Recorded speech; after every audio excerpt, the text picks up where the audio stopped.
Welcome everyone to the Real Trekkies Cast, Episode 3. I am your host, Matrix Lord 212, and I'm with Daniel. What's up, Daniel? Hello. What's up, Jacob? Hey guys. We have some sad news. I just want to talk about this for a second. Let me just screen share this with you. Okay, so Michelle Nichols, Lieutenant Uhura, had suffered a stroke hours ago. And we're still waiting word on her condition.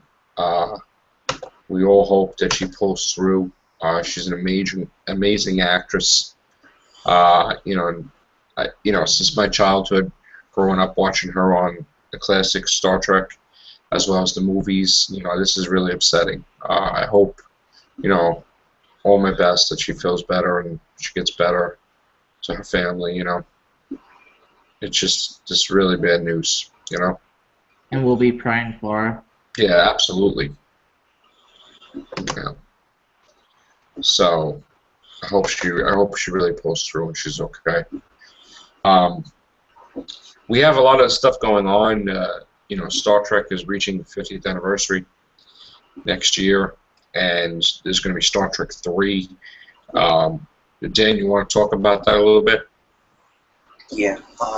It turns out that Justin Lin, he promises to make the story brand new. He says it's all new and fresh, and yeah, just gonna he thinks it's been fun making brand new worlds and civilizations and aliens. So this movie's gonna be completely new and out of this world, and it's something we've never seen before. It's basically not going to be copying off of any movies, any TV shows, any episodes that came before. So it's going to be original. That's what they say anyway. Star Trek Beyond, it's called, which is the third movie of the new trilogy. So I like the idea that you're trying to make this new movie more inclusive to a newer audience. I like that. The universe, basically. I mean, instead of just having copies of the old one. So yeah, that's so cool. This just means there's going to be more action. Yeah.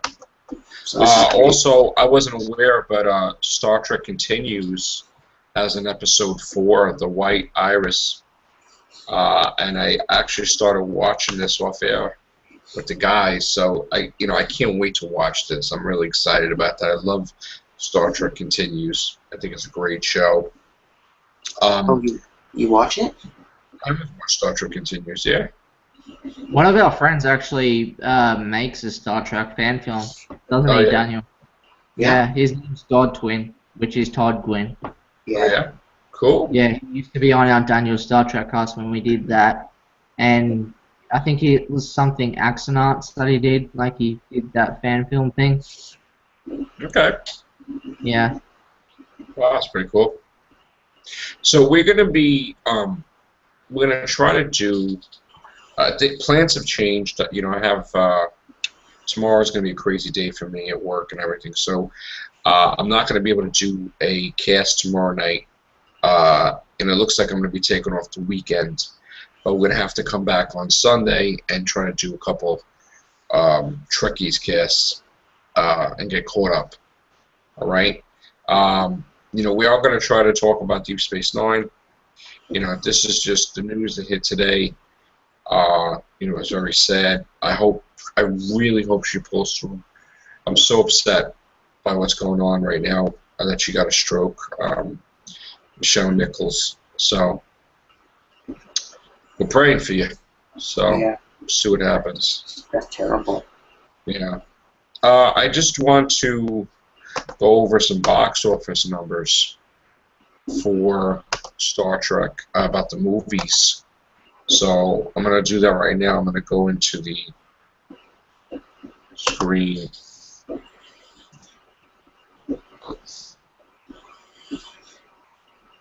Okay, so I'm going to screen share this. This is coming from Box Office Mojo. Okay, and here is a listing of, I don't know if you guys can see the movies, Star Trek movies. Now, I'm going to go in each one, Star Trek: The Motion Picture. They don't really tell you what the budget was. Oh well, actually, this one does. So 35 million did 82 million.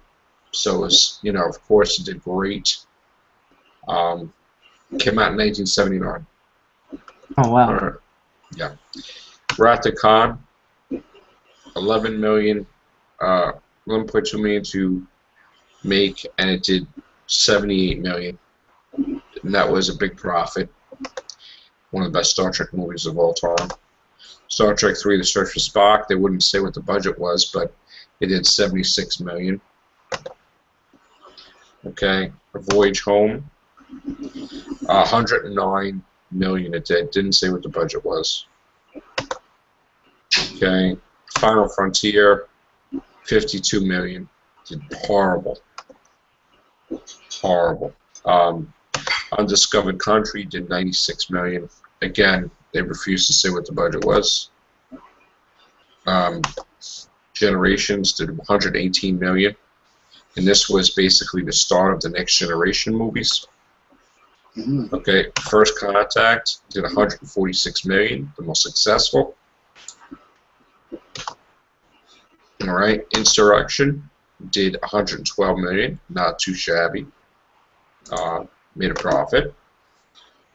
Nemesis, the worst of the Next Generation movies, 67 million. Basically a failure because the budget was 60 million.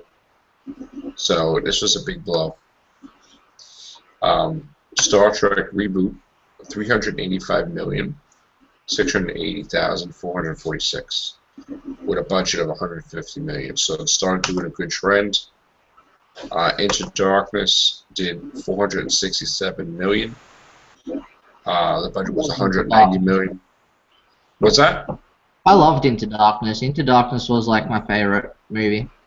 Now, according to the domestic numbers, it didn't make that much of a profit at all, but they decided to give it another chance.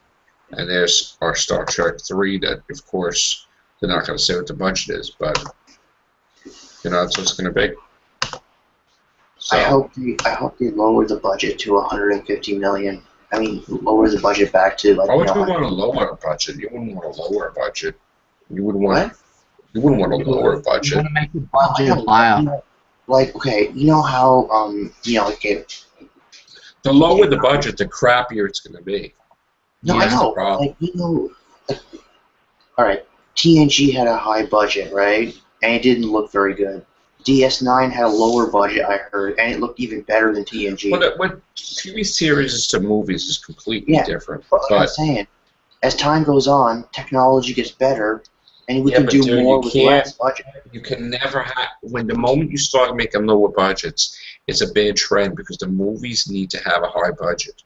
Okay, Yeah. It's like a failure when you start doing that, and then they keep cutting the budget. You're not gonna have nothing. Okay, so you never wanted to do a lower budget. You never. If you make the budget too high and it doesn't. No, but that's not. See, that's the whole point. You can never go in there and saying, "Hey, I don't want to spend this much." Nobody does that. They can never have enough. That's the whole point. So, for them to first time cut a budget is really bad news.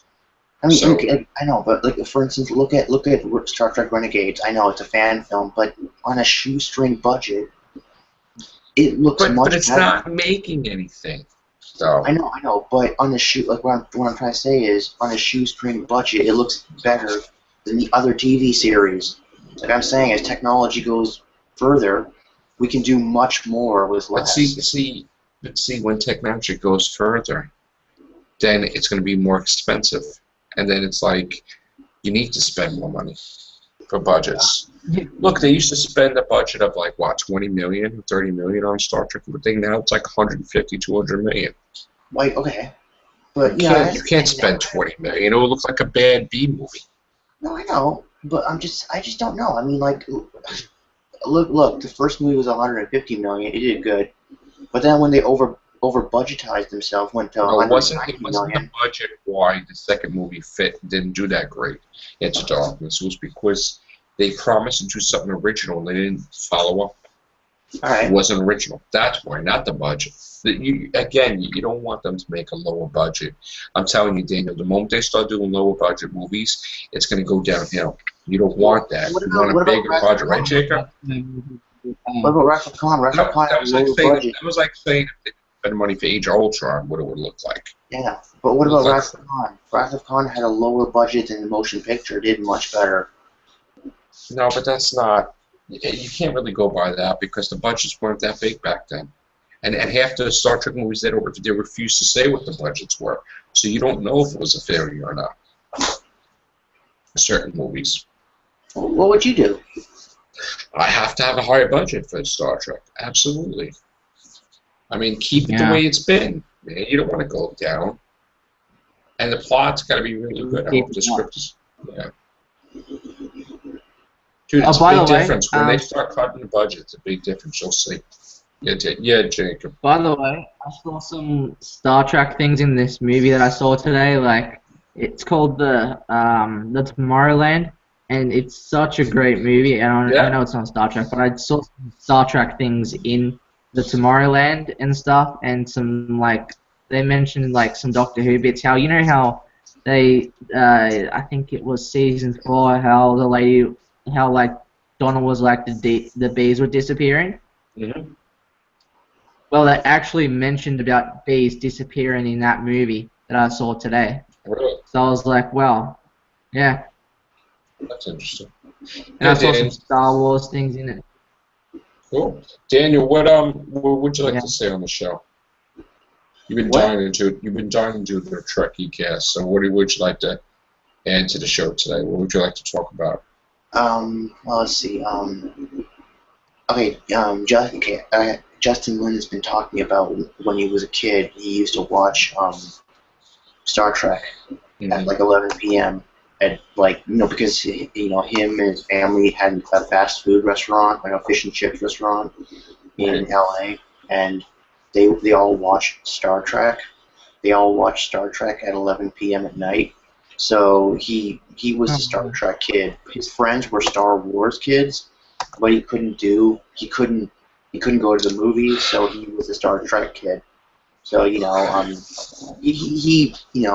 I guess he likes Star Trek, So that's pretty cool too, I guess.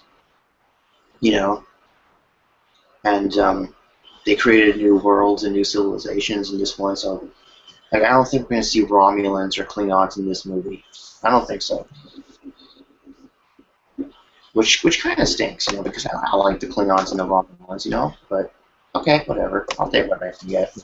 I'm going to do my review on the next Real Trekkies cast of the 4th episode of Star Trek Continues with Colin Baker. I'm going to watch that tomorrow, and then we'll do that on Sunday, all right? Yeah. I think we'll talk about Star Trek Continues. We'll start doing those episodes, too. Yeah. Remember you told me that Q and Guinan were going to be in this movie? Well, that a while ago, that was a possibility. I mean, they were talking, throwing stuff out there about Q coming back or Guy. That would be nice, but it's not going to happen now. So. Why would Q be with Guinan? Doesn't Guinan hate Q? Well, Guinan would sense if time is altered or something. So, if he's up to changing the timeline, she would know about it. Oh yeah. Yeah. Oh. Yeah. So, yeah. Hey, what do you think about Idris Elba joining? He's a Klingon, right? Is he going to be a Klingon? Well, they don't say. They don't say if he's a Klingon or not. Oh, that would be great. Whatever he's going to be, it's going to be fantastic. Well, wait, wouldn't it be awesome that they say Bryan Cranston might be in this movie, and I hope he is.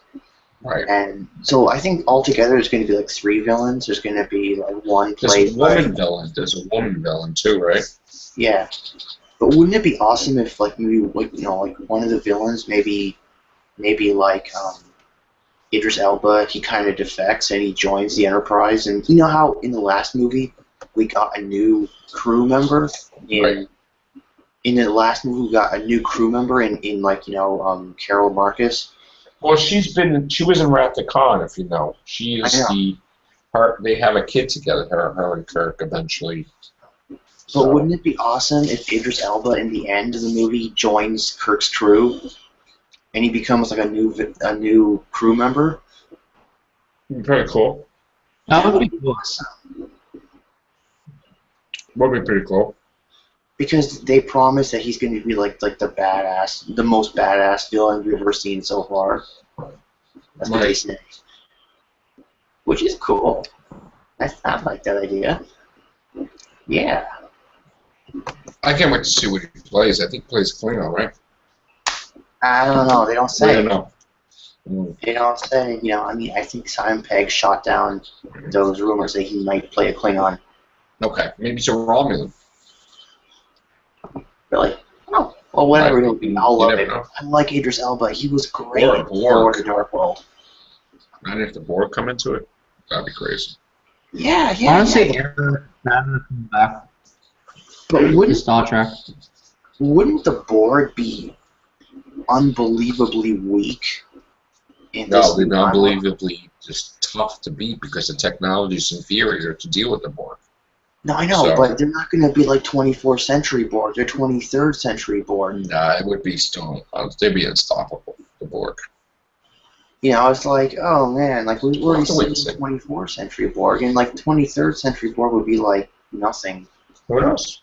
You never know what they would be, right? Yeah.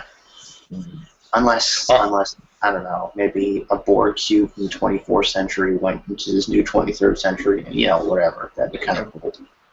All right, guys. I have to go to bed because I got to get up in a couple hours. Sorry for the Okay. short and sweet cast, but we will be back Sunday Okay. with I have a bigger. good news, by the way, after we end. What's that? I have some news after we end this for you, Jerry. Okay. All right, guys. Take care. Bye for now.